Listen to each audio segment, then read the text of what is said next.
Hello and welcome back to the Big Bold Health Podcast. I'm your host James Maskell and I'm here yet again with Dr. Jeffrey Bland, and we are super excited to be interviewing women on the forefront of this shift towards a big, bold health, personalized world of health. And we have Dr. Deanna Minich, who's here with us this time. And Dr. Minich is a researcher and lecturer and author and clinician and has many strings to her bow. And Jeff, I know you're pretty excited about this one. Well, I'm excited about it, everyone, but I do have to say that I'm particularly excited about this. Excitement is my middle name, and this is a reason to be excited because Dr. Minich and I go back in a very close working relationship now for the better part of 13 years, I believe. Yeah, like I think 16, Well, 2003-ish. So wow, okay. See how time flies when you're having a great time. And and it has been a great time, actually. And so Deanna has been involved with so many interesting and important things in pioneering, I think, the synthesis of how we would try to define big, bold health over the years to come as a multiphasic soil, person, environment, spirit, kind of symphonic orchestration among all elements of this grand scheme that we have the chance and privilege to be on in for at least some period of time in this configuration, our bodies. And Deanna has really done a great job of contextualizing the interconnection among these different phases and creating ways to get people to see themselves as part of this system and in charge of their own part of that system, and to see how it all interconnects that makes a difference in their life. So Deanna, it's really a great privilege to have the chance to speak about your advocacy and your really leadership in what I would call the big, bold health movement as we're trying to describe it. So thanks for being here. wow, well, thank you, Jeff, and thank you, James. Jeff, you have always set for me such a great example of synthesis. You set the key word there, and also integration. You know, how do we see everything in its larger context? So you've been a great mentor. Well, thank you. And likewise, I think you've taught me many good things over the years that we've had a chance to work together. And I think one of the things is a good segue now into an advocacy that you've had now for a number of years, probably well before you even started to work together with me, and that is this food and spirit connection. I mean, clearly with your PhD in nutrition, your clinical nutrition experience, having seen countless number of people in counseling in nutritional therapeutics and being part of our research group at the Functional Medicine Clinical Research Center and seeing patients on our different clinical trials. You've got that kind of core competency as it relates to nutrition and the person and how it affects their health and life. But then you've got this bigger principle of how that fits into the spirit of their living and into the processes that we have that lead value to us that really create the big capital H of big, bold health. So how does food and spirit connect together for Dr. Deanna Minich? You know, I think all of that came from more of a personal journey, quite honestly. I think for many of us it does. And so for me, I grew up with a lot of restriction, a lot of constriction, a lot of rules and regulations. And I feel like what I needed in order to get out of that is to see the whole and to realize that there's more. So starting on my journey, looking at things like food and then realizing, but it's more than food. You know, food is medicine, but then relationships are medicine and sleep is medicine and habits, the way that we move through our day is all saying something about who we are. So I think for my own journey, having issues with my gut, having IBS, having endometriosis, and creating my own journey forward. And I would say it wasn't a straight line.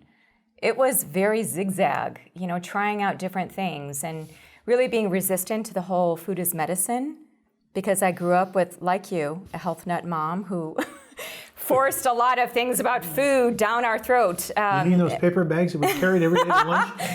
Yes, not the white bread, but the brown bread. And so I think you and I are kind of unusual in that way because we grew up with moms who had this vision. Mm-hmm. And in that time and place, I didn't want to be different. And so I went the other way. I was looking for other things, not food. And so I ventured down the path of yoga. I really liked yoga because it really got me in touch with my body, one of the things I didn't have a very good sense with. And then perhaps what was very different for my family was I got into art. And that wasn't, I didn't go to school to study any kind of art. In fact, I kind of resisted that. But I used it as stress relief, kind of like when I couldn't make sense of stuff, I'd pull out a big canvas, and for some reason, I only wanted really bright colors.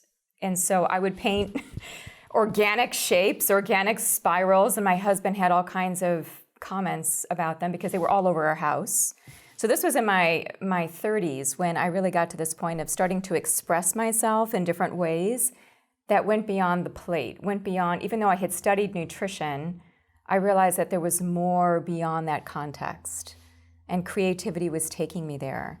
And I started to then fuse together creative expression with food and the art of eating. Because so often we go to conferences, right? We go to science conferences, we learn about the head of food, like the analytical aspects of food, but then it's like, well, what about the art of eating? The art of colors on your plate, the sanctuary of your kitchen, and what things smell like, and how things taste, and how that all plays into the picture. So that's, when you ask, how does it all connect? I would say it's really hard to tease out any one path. It was a gradual journey of many unfoldings. Well, I think what you did, and you taught me to live in your hologram, right? To somehow to live in your hologram and to recognize all those parts are interconnected, and you can see all parts in any one part. Mm-hmm. It becomes the signature of your living. So if you're living a big, bold health, you are at every point of your life a manifestation of every other point, which is a really interesting example of synthesis, right? And you use color as an extraordinary metaphor through this, not only through your art, but you might want to talk about eating the rainbow, right? Which you've been an extraordinary advocate of, written best-selling books and lecture and discuss this as a way of selecting how to eat, not synthetically colored foods, but natural foods, eating the rainbow. So you might want to use that kind of, how did you get to that metaphor? Because it all fits together, I think, in this hologram that I see as your life. Yeah, well, I would say it started on my scientific path. So as part of my graduate work, I was studying something called carotenoids, which are plant pigments. And so we were looking at how do these plant pigments help with health? And then I joined your research team, and you began teaching me about plants as modulators, meaning they don't have on or off switches, they have dials. And so understanding the complexity of plants, because in grad school, I was taught that plants were essentially antioxidants, right? We all probably know that buzzword from the 1990s, and now it's so 1990s. It's like, well, so much more than antioxidants, right? These are plants are intelligent. They have thousands and thousands of compounds that don't have calories, but they have activity, and they're speaking to our cells. So you really got me turned into a different direction. And then I started to realize that I was so tired of all the nutrition wars, whether it was keto, paleo, vegan, vegetarian. It was like everybody was arm wrestling each other as to how to eat. And I realized eating is not something to divide people. It's something to unify and connect people. And color could be one of those ways, because no matter how you eat, there's always color that comes into it. So I can talk with my 5-year-old niece about color. I could talk with a 15-year-old teenager about color, and I've actually done that in high schools, talking about the rainbow in the way of a smoothie. I can talk with a 50-year-old. I can talk with a centenarian about color. It's like a universal. And so if I can connect into color, that means I can connect into creativity, and then I can connect into variety. Those are kind of like my 3 principles: color, creativity, and variety. And so establishing things like a variety challenge, like challenging people to get a bigger complex of their palette. If we think of paint on a canvas, we have many different dabs of different chromatic hues, right? And so, like, how do we bring that into our eating experience?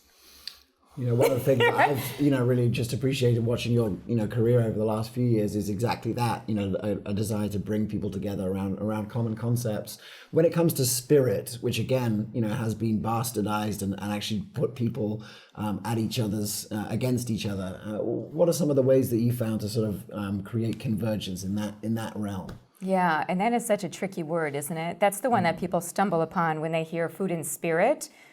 They're like, well, what is that? Is that some kind of like religion, or what are you talking about?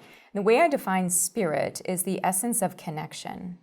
So within food and spirit, I talk about 7 systems: that of our physical body, the things you can see, the emotions, the mind, how we give and receive love, how we speak, how we intuit, and the last one, the spirit, is all about the connection of life. This is one you're really good at because it's the up and out. It's when you realize, I think that there's a quote by Philip Brooks, if I have it right, when you realize the greatness of your smallness, right? When you look up at the sky at nighttime and you kind of see like, wow, I'm part of this big expanse, this big web.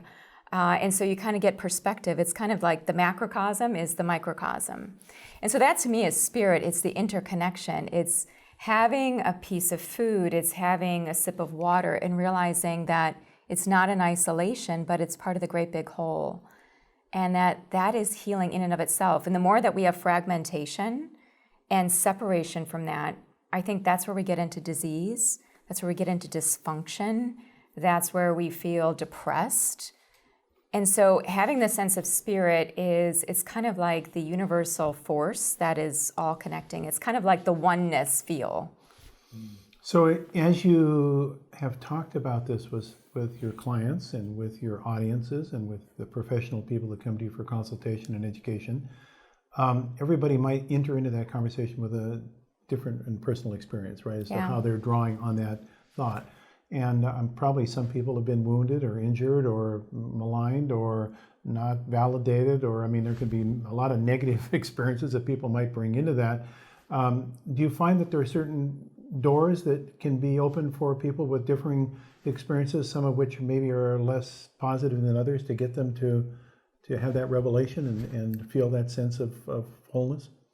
I always start with a story.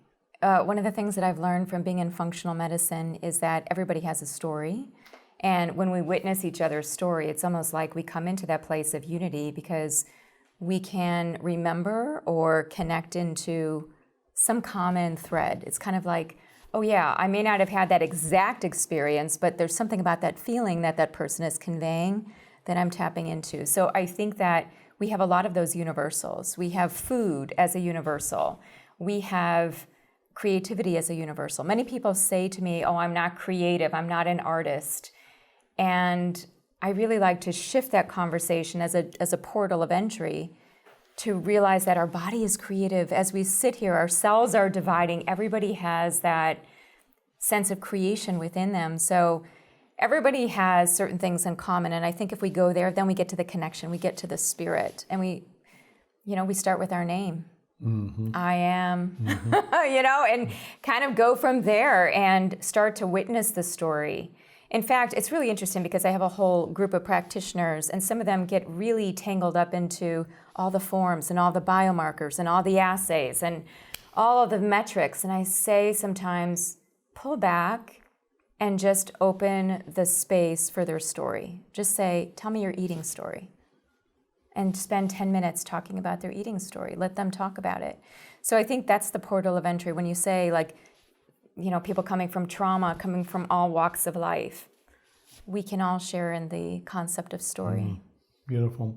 So when I say big, bold health, what does it mean to you? What's your definition of, or how would you connote big, bold health? To me, it feels like taking a stance. It feels like taking back our power as it relates to our bodies, as it relates to our choices.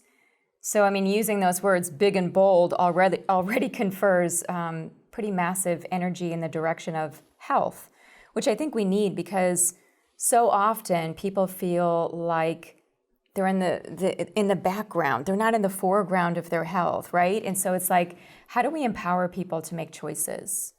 And I'm so glad that you're creating and have created this initiative because so many people need help in terms of seeing that they're in the driver's seat. And I had a physician at a retreat that I did just some weeks ago, and he's in the Kaiser system in California. And he shared with our group that one of the first things that he will ask a patient is, what do you think is wrong with you? Which speaks to me of big, bold health, which is it's about you looking for your healing team, your health guides. But you know your body better than anybody else. And so I really like the position of coming in bold, coming in strong, and really owning who we are in body, mind, and spirit. Ooh, that's the whole basis of what Jamie and I are trying to do. But I do want to ask you an addendum question just quickly, and that is, there are those who would say that big and bold sounds very masculine. Sounds very like, in some people's parlance, maybe that it's attack and control. And therefore, it doesn't really resonate with the feminine energy. Would you have a comment about that? That big and bold is too masculine a world to attract women into a health movement? Well, it does denote a certain warrior energy. However, I don't see a warrior energy as solely masculine. I think it can bring out the warrior in all of us, and all of us embody masculine and feminine. And so I think it calls to action all of us being in right relationship to those elements within. And I would like, going further and forward, for us not to think of masculine and feminine, but of the two working together in concert, right? Because health denotes, perhaps for some people, something feminine. So I think it's really the trio of kind of coming together in this holy trinity of all of us, rather than thinking about things as masculine or feminine. It's just, we're living in a time of great revolution in order to, I think, take us into the evolution of wholeness. Oh, beautiful. Yeah, one of the things that I resonate with that completely is Jeff, you've said a number of times that you feel like this is a feminine rebalancing in medicine, and ultimately there's a little bit more of like warrior firepower that needs to come in from behind that energy, because this is the way that it has to be. And ultimately, I think that part of the big and bold energy for me is just like, I think there's been like an inferiority complex for a long time in our world. And, that is not serving us anymore, because we have big problems to solve. And that ultimately there is a little bit of like feminine warrior that needs to, to be present for this to go where it is. And that's why we've been, interviewing powerful female leaders to be able to like unlock a little bit of that, because that is, sort of the energy that a couple of dudes like us are trying to instigate. Well, but I think we have to give the men credit too, because usually women are at the forefront of all things health and healing. And so it's like we've got that covered in many ways. And I think that men have been maligned to some extent that can be compared with what has happened with women. And I really have great compassion for men and helping them back into their right masculine, right? And really coming from a place of not needing to be a fighter and warrior, but knowing that there can be softness, that men can exhibit the feminine as well. And so I think all in all, Big Bold Health is, hopefully, at least my vision of it, would be bringing people back into wholeness. And there may need to be a little bit of oomph and a little bit of kind of moving into that with some momentum. But we're up against a lot in these times. It takes right? a little bit of oomph to overcome the status quo, I think. It That's does. and the status quo is deterioration of health and chronic illness. Yes. And so there's a little bit of oomph that's necessary to come against that. And so I'm excited to see that. One of the things I've enjoyed about our dialogue over the years and content that we've made is really this understanding of connection and community. Yeah. And I'm of the very strong opinion that this cross section of this new way of thinking of health and community is really the way that these ideas really foster into a fully actualized movement. And so I'd love to just get your thoughts on that, because I know you spend a lot of time thinking about the same things that I do. I'm right there with you. Yeah. I love that you are into community as a healing vehicle. And one of the things that happened with me after being at the Functional Medicine Research Center, really moving away from one-on-one client therapeutic relationships and realizing that there's power in a group.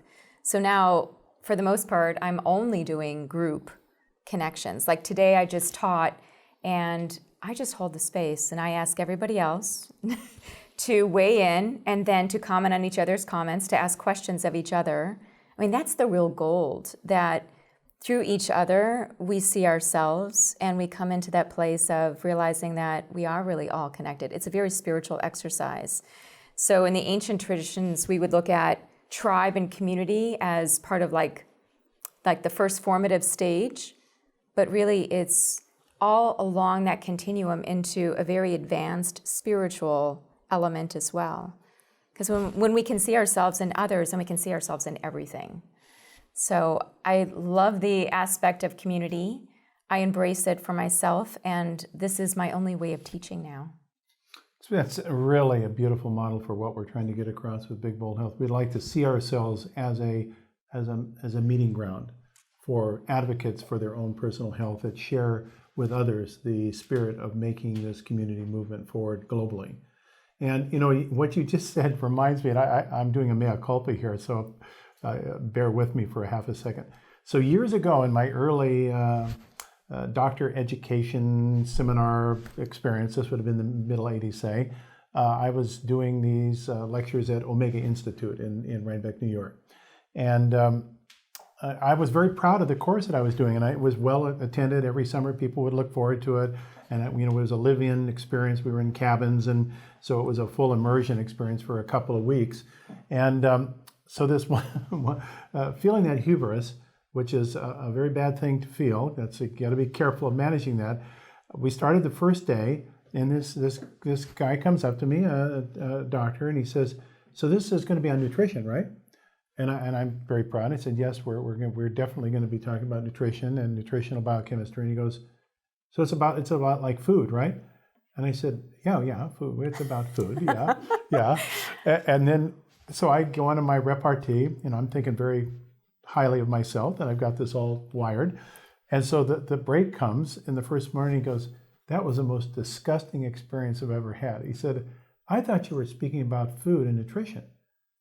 And I said, "Well, I think I was." He said, No, you were. That had nothing to do. Don't you know anything about the life in food? Don't you know anything about food as spirit? Don't you know anything about the manifestation of the universal design, how the architect of food really speaks to the soul? That's what I came for this course.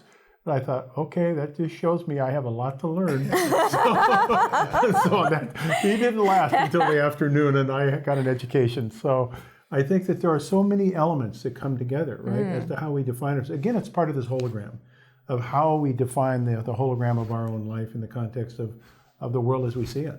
Yeah, what a great example. And we still have much to learn. We have much to learn in the way of science and spirituality of food. So it's dipping back into the ancient traditions and then bringing that within the lens of what we have as our modern everyday. Oh my word, you just took the byline of Big Bold Health. Oh my. Ancient wisdom focused through the lens of modern science. Really? That's it. That's pretty amazing. It shows you've been working together for 16 years. It's scary. Love it. So if you had a magic wand and you could wave that wand and have your wish about health to be achieved, what would it be? The first thing that came to me was that people wouldn't suffer. It's like the phrase, you don't know what you don't know. And it's almost like to give people the experience of feeling good. How can you ever go back to not feeling good, right, based on the choices that you make? And so, what I hope is that people have less suffering and can have better quality of life. And it can start with really simple changes. And so it may sound simplistic, but gosh, wouldn't we all want that so that everybody can live very full lives? And I think so much of it comes down to our choice. One of my teachers, Carolyn Mace, had said some years ago that there's something even greater than love, and it's choice, because you have to choose love. And so what are our choices? What if just on one day we wrote down every choice that we made and how many choices we have to really create a course correct? And so I think, every experience is about choice. And so really magnifying choice for people through Big Bold Health, knowing that they have choices, feeling empowered and fiery through those choices as much as embraced and nurtured by them. So not to overdo this connection thing that we were just sharing, this mind meld, let me just say quickly that what you just said about the reduction of suffering is exactly the reason that Big Bold Health has been developed. When I left the Pauling Institute in 1982 to go back to my university professorship, my tenured faculty position, and made the decision on the road home, driving home with my family, 1,000 miles in the car, that what he said to me as I was leaving, which was, "Are you sure your classroom's big enough?" That was my last conversation with Dr. Pauling before I left Palo Alto. And I got thinking about that, and I recognized that every meeting I had, or every meal, or every social exchange I had with Linus and Eva Helen Pauling in those years that I had the privilege of knowing them, it was all about the reduction of human suffering.